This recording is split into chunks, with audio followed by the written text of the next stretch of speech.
ceci n'est pas seulement du fromage. C'est un symbole de division, mais peut-être aussi d'espoir dans l'un des plus longs conflits géopolitiques d'Europe. Dans cette taverne de Nicosie, la capitale de Chypre, le halloumi, un fromage souple, élastique et salé, est toujours au menu. Le halloumi est un produit très spécial pour nous. Contrairement aux autres fromages, nous pouvons le griller, le faire bouillir ou le faire frire, et ils ne font pas. Et nous pouvons aussi le manger cru et frais avec des fruits ou en apéritif. Pour nous, le halloumi est synonyme de tradition, une vieille tradition de nombreuses années, de plusieurs siècles. Et les amateurs de halloumi peuvent se réjouir. L'Union européenne lui a décerné son label de qualité le plus élevé, l'AOP, l'appellation d'origine protégée.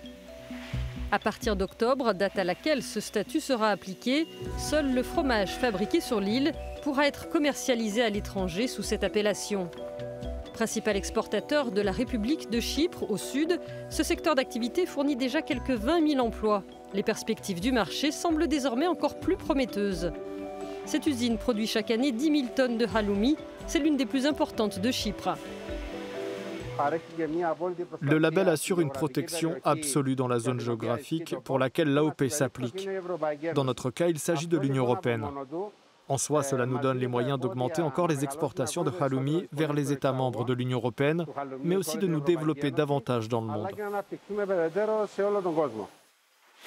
Et pourtant, le label laisse aussi un goût amer.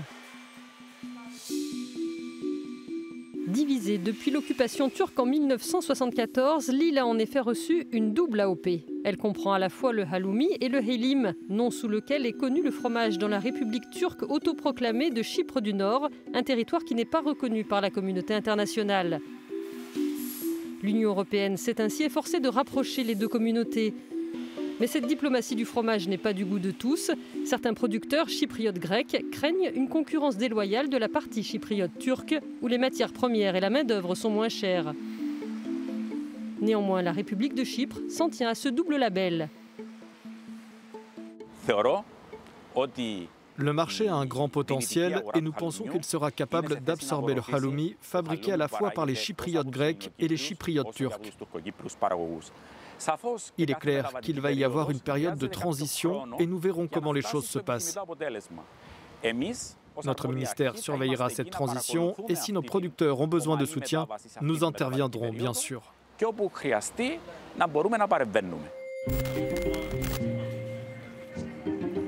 Qu'en dit-on dans le nord de l'île ?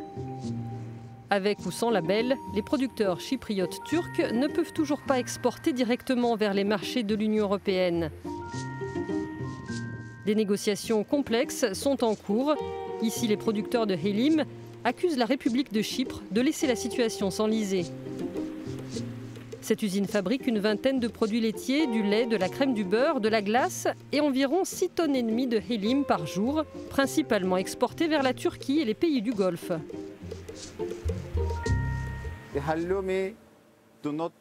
Le halloumi n'appartient pas au nord ou au sud, à l'est ou à l'ouest de Chypre. Le halloumi est un produit chypriote. Et il a été produit sur cette île avant les Turcs et les Grecs. L'endroit où il est produit n'a pas d'importance. Le halloumi est le halloumi. Ici, nous sommes près de 50 à 60 000 personnes à travailler dans ce secteur d'activité. Lorsque nous commencerons à exporter vers l'Union européenne, l'impact sera double. Il y aura à la fois plus d'emplois et les revenus vont peut-être doubler ou tripler car le marché européen est un marché où les prix sont élevés.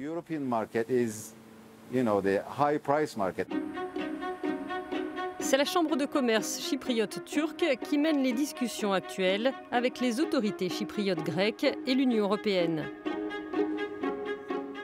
Elle représente 4 500 entreprises, dont un quart appartient au secteur de l'agriculture et de l'élevage. Son président dit attendre de la compréhension de la part de ses partenaires commerciaux potentiels. À la Chambre de commerce, nous pensons que pour mener à bien l'ensemble de ce processus, nous avons besoin de la pleine coopération de l'Union européenne pour mettre en place les bons mécanismes de supervision.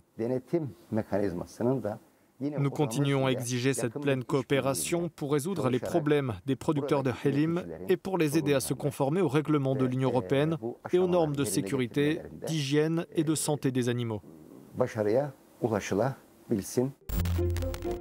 Au-delà des questions géopolitiques, le label a également suscité le scepticisme inquiet des éleveurs de vaches. La plupart du halloumi commercialisé est actuellement fabriqué avec 80% de lait de vache. Mais d'ici 2024, le label obligera les producteurs à fabriquer le fromage selon l'ancienne tradition, en utilisant 51% de lait de brebis et de chèvre. Des exploitations comme celle-ci dans le sud de l'île, avec une production quotidienne de 4000 litres de lait de vache, vont se retrouver dans une situation critique. Elles demandent un peu de souplesse.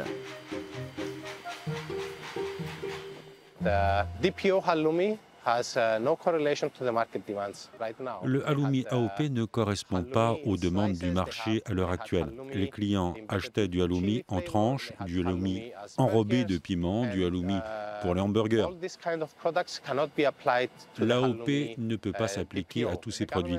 Le gouvernement et l'Union européenne doivent nous donner les outils nécessaires pour modifier l'AOP du halloumi afin de s'adapter à la demande du marché.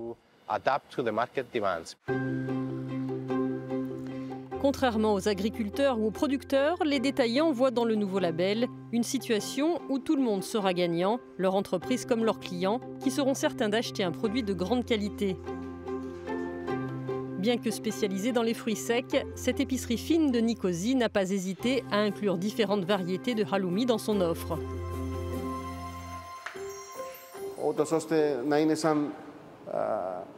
Le halloumi est comme un ambassadeur de Chypre.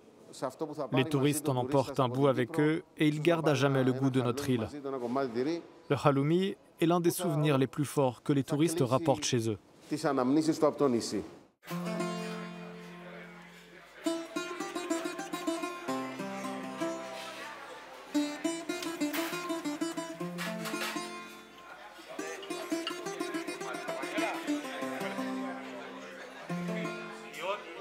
Bien sûr, les halloumi du nord et du sud de Chypre sont différents, mais ils partagent aussi des points communs.